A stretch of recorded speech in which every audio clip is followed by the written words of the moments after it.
अस्सलाम वालेकुम रहमतुल्लाहि व बरकातुहू। फाइनली आज 8वां चैप्टर हमारा मुकम्मल हो जाएगा।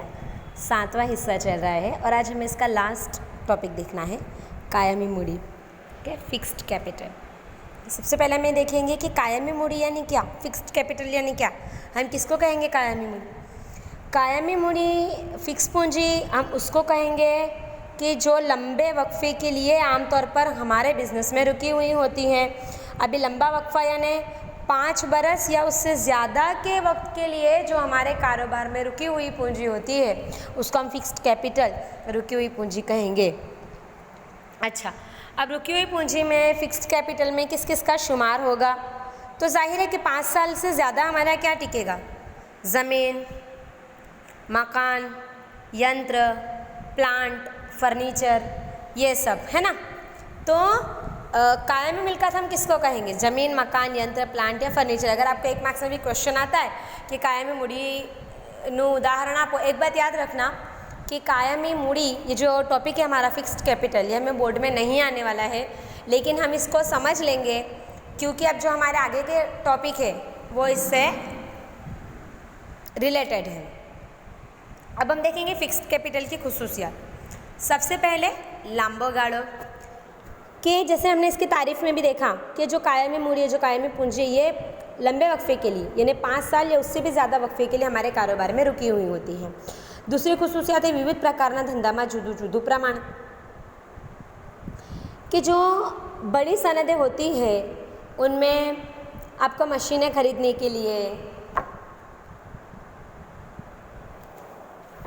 ज़्यादा कायमी पूंजी की ज़रूरत होती है और जो छोटी सनदें होती हैं उसमें आपको कायमी पूंजी की ज़रूरत कम होती है। उसके बाद आएगा घटक, कि कायमी पूंजी के जो घटक है वो कौन कौन से हैं। मैंने आपको पहले भी बताया, ज़मीन, मकान, प्लांट, यंत्र, फर्नीचर वगैरह, इन सब का शुमार होगा। तरलता ओछी, कि आप इनको जल्दी तब्दील नहीं कर सकते क्योंकि ये लंबे वक्फे तक है ना आपकी मिल्कतों में रुकी हुई होती है। इसके लिए इसको आसानी से अगर आपको तब्दील करना हो तो ये थोड़ा मुश्किल है। इसके लिए इसमें तरलता यानी आसानी कैसी है, बहुत कम है। इसके बाद है जोखम यानी कि खतरा, कि कायमी पूंजी जो होती है हमेशा किस में रुकी हुई होती है, कायमी मिल्कतों में रुकी हुई होती है। और ये जो हमारी कायमी पूंजी होती है इनको नुकसान पहुँचाने वाले अलग अलग फैक्टर्स है। सियासी फैक्टर है, समाजी फैक्टर है, इक़्तिसादी फैक्टर है। इन सब में अगर बदलाव आता है तो कहीं ना कहीं पे हमारी इन पूंजी को नुकसान हो सकता है। इसके लिए हमारी जो कायमी मूड़ी है, जो हमारी कायमी पूंजी है, खतरात से भरी हुई है। इसके बाद आता है घसारो। हमने क्या देखा था, कार्यशील मूड़ी पे कभी घसारो नहीं लगता, बस वो सिर्फ चेंज होती रहती है। लेकिन कायमी मूड़ी पे घसारो लगेगा यानी कि घिसाई होगी। क्यों? जैसे अगर अभी आपने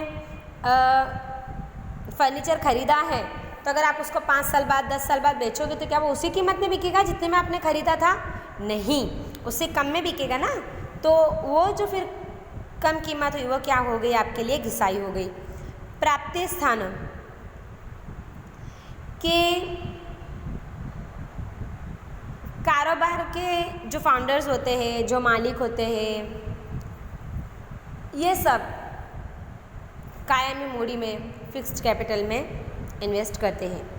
कायमी मूड़ी ने ज़रूरियात में असर करता परिबल, कि कौन कौन से फैक्टर्स है जो इसके ऊपर इफ़ेक्ट करते हैं वो हम देखेंगे। सबसे पहला है धंधानो प्रकार और स्वरूप। मैंने जैसे आपको पहले भी कहा कि आपका कारोबार जितने बड़े पैमाने पर फैला हुआ होगा आपको कायमी पूंजी की उतनी ज़्यादा ज़रूरत रहेगी। जैसे मान लीजिए कि अगर आपका कोई जहाज़ से रिलेटेड सनद है, लोखंड और स्टील से रिलेटेड सनदें हैं, खनिज से रिलेटेड सनदें हैं, तो आपको कायमी पूंजी की ज़रूरत कैसी लगेगी, ज़्यादा रहेगी। जबकि कुछ ऐसी इकाइयाँ हैं जो सिर्फ खिदमत फराहम करने का काम करती हैं तो उसमें आपको कायमी पूंजी की ज़रूरत ज़रा कम रहेगी। एक कम नुकत,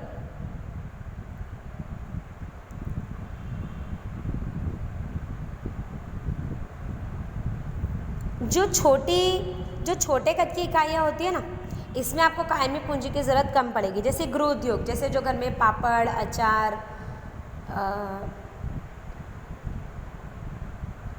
या कोई खाने के सामान जैसे वेफर वगैरह हो गया, ये सब बनाते हैं तो इन्हें कायमी पूंजी की ज़रूरत कैसी होती है, ज़रा कम होती है। जबकि अगर आप देखो कि शक्कर की सनत देखो या कॉटन के कपड़े की सनत वगैरह देखो तो इसमें कायमी पूंजी की ज़रूरत ज़्यादा रहेगी। मालिकीन और उपयोग, अगर ज़मीन, मकान, मशीन ये सब आप परमानेंटली ले रहे हो तो अगर आप परमानेंटली ना लो और उसके बदले अगर आप इसको किराए पर लो तो आपकी जो कायमी पूंजी है उसका जो इन्वेस्ट है उसमें कमी आएगी और कायमी पूंजी के ऊपर जो खतरात आने वाले आप उसको भी कम कर सकते हो। फिर संशोधन खर्च, अब जो आपकी कारोबारी इकाई है इसमें आप आपकी प्रोडक्शन को ज़्यादा यूज़फुल बनाना चाहते हो, है ना। आपकी जो पड़तर कीमत है इसको हमेशा घटाना चाहते हो क्योंकि हमें पता है जितनी कम पड़तर कीमत उतनी ज़्यादा सेलिंग, जितनी ज़्यादा सेलिंग उतना ज़्यादा नफ़ा, है ना। फिर हमारे जो प्रोडक्शन है उसका आकार बदलने के लिए, उसकी बनावट वगैरह बदलने के लिए आप हमेशा कुछ ना कुछ तहकीक करते रहते हो, कुछ ना कुछ रिसर्च करते रहते हो। वो रिसर्च वगैरह का खर्चा भी आपको किस में शुमार करना पड़ेगा, कायमी पूंजी में शुमार करना पड़ेगा। अद्यतन टेक्नोलॉजी, नई नई टेक्नोलॉजी, जदीद टेक्नोलॉजी, जदीद टेक्निक कि वक्त के साथ साथ टेक्नोलॉजी भी बदल रही है ना। तो हमें जूने मशीन्स को दूर कर कर नए मशीन्स बसाना पड़ते हैं और इन नए मशीन्स को ख़रीदने के लिए हमको किसकी ज़रूरत पड़ेगी, कायमी पूंजी की ज़रूरत पड़ती है। फिर सरकारी मदद यानी करवेरानी नीति, हालांकि सनदों को मोटिवेट करने के लिए अलग अलग जो इलाके हैं वहाँ पर सरकार कुछ ना कुछ ग्रांट या सब्सिडी के तौर पर मदद करती है। तो ये हो सकता है कि किसी टॉपिक से मुतालिक हमें थोड़े कम कायमी पूंजी की ज़रूरत हो, लेकिन कायमी पूंजी की ज़रूरत तो हमें हमेशा रहेगी। फिर स्थापना खर्च,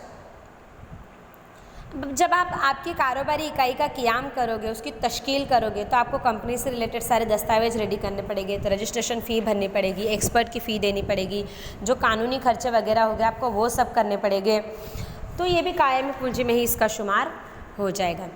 अब हमने कार्यशील मूड़ी तो इससे पहले देख ली थी, वर्किंग कैपिटल, और आज हमने फिक्स्ड कैपिटल भी देख ली। अब हम क्या देखेंगे, अब हम इन दोनों के बीच का फ़र्क देखेंगे कि क्या फ़र्क है फिक्स्ड कैपिटल और वर्किंग कैपिटल के बीच में। आप देखो कि कायमी मिल्कत किसको कहेंगे कि जिसमें ज़मीन, मकान, मशीन्स, फर्नीचर वगैरह में जो पूंजी रुकी हुई है उसको हम कायमी मूड़ी या कायमी पूंजी कहेंगे। और कार्यशील पूंजी, वर्किंग कैपिटल, हम किसको कहेंगे कि जो हमारी चालू मिल्कतें हैं, जैसे कि हमारा कच्चा माल है, हमारा तैयार माल का स्टॉक पड़ा हुआ है, इन सब का शुमार हम किस में करेंगे, वर्किंग कैपिटल में करेंगे। समय गाड़ो, कायमी मूड़ी आप लंबे वक्फे के लिए आपको रुकाना पड़ेगी ना आपके बिजनेस में, जबकि कार्यशील मूड़ी कम वक्फे के लिए, क्योंकि उसका नाम ही है वर्किंग कैपिटल, यानी वो चलती ही रहती है, उसका काम होता ही रहता है, तरलता, लेकिन आसानी। अब जो आपकी कायमी पूंजी है वो आपकी मिल्कत, आपकी मशीन्स वगैरह में रुकी हुई है, इसके लिए आप इसको जल्दी कैश में तब्दील नहीं कर सकते, जबकि जो आपकी कार्यशील मूड़ी है, जो आपकी वर्किंग कैपिटल है, उसको आप आसानी से कैश में तब्दील कर सकते हो। मिसाल के तौर पे जैसे यहाँ पे हमने देखा कि आपका कच्चे माल में से आपने प्रोडक्शन तैयार की, प्रोडक्शन 1 महीने बाद, 2 महीने बाद बिकेंगी, तब आपके पैसे आपके पास आ जाएंगे, यानी वो आसानी से तब्दील हो गई। आपके तैयार माल का स्टॉक, जैसे आपके तैयार माल का स्टॉक पड़ा हुआ है और अगर वो आज बिक जाता है तो आपके पास आज पूंजी आ जाएगी, है ना। तो इसमें तरलता कैसी है, आसानी कैसी है, ज़्यादा है, किसमें, कार्यशील मूड़ी में। और कायमी मूड़ी में कैसी है, कम है। जोखम यानी कि खतरात, कायमी पूंजी में खतरात कैसे है, बहुत ज़्यादा है। किसके खतरात ज़्यादा है, हमारी कायमी पूंजी को नुकसान होने के, जबकि वर्किंग कैपिटल को नुकसान होने के खतरात कैसे है, बहुत कम है। ज़रूरत, हमें कायमी पूंजी की ज़रूरत कब पड़ती है, ज़मीन, मकान, प्लांट, मशीन, इन सबको खरीदने के लिए हमको कायमी पूंजी की ज़रूरत पड़ेगी।